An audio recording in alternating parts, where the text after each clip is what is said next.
Hey guys, I have a secret for you. If you've been ignoring your adductors and not doing direct adductor work when it comes to your squat day or your lower body day, you're leaving a lot of progress as well as potential injury mitigation on the table. Let me explain. So in a squat, we're always thinking about what our hamstrings are doing, what our quads are doing, and what our bracing is doing, right? Our core. But have you ever thought about what your adductors are doing? One of the cool things about your adductors, especially your adductor magnus, is that as you get lower and lower in a squat, your adductors are actually start to become hip extenders. So they actually control your ability to extend your hips and come back up from the bottom of a squat. So how do we attack the adductors to make us more stable, stronger, and more able to handle weight at the bottom of our squat?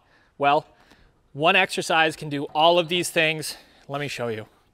All right, guys, so if you want to hit your adductors directly, as well as working on your ability to stabilize using your obliques, enter the Copenhagen plank. Silly name, but I promise you, it's not to be messed with. So I'm going to show you the basic initial version for this, and then we're going to progress and regress based on what you need. So the base version, you want to focus in on about mid-shin, right? On a bench, I would say on a plyo box, wherever you can get your foot up on.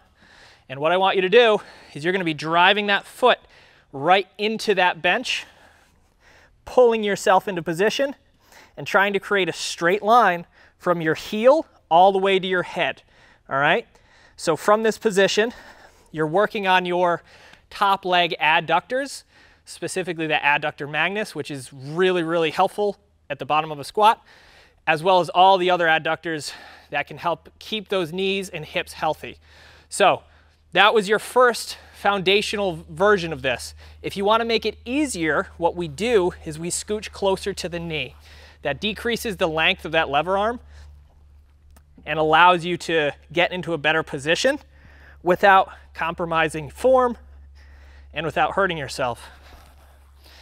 A couple things that I want you to focus in on when you're doing these.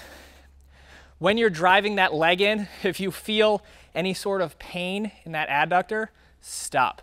I don't want you to put yourself in a position where your adductors are going to hurt, or you're going to hurt your groin, or is there going to be any sort of pain going on. These should not hurt. They should be challenging, but they should not hurt.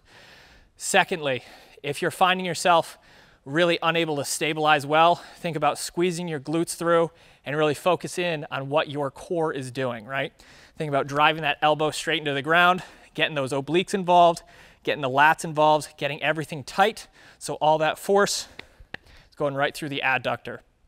So what we did is we did with a base version and we did an easier version. So now we're going to turn up the heat.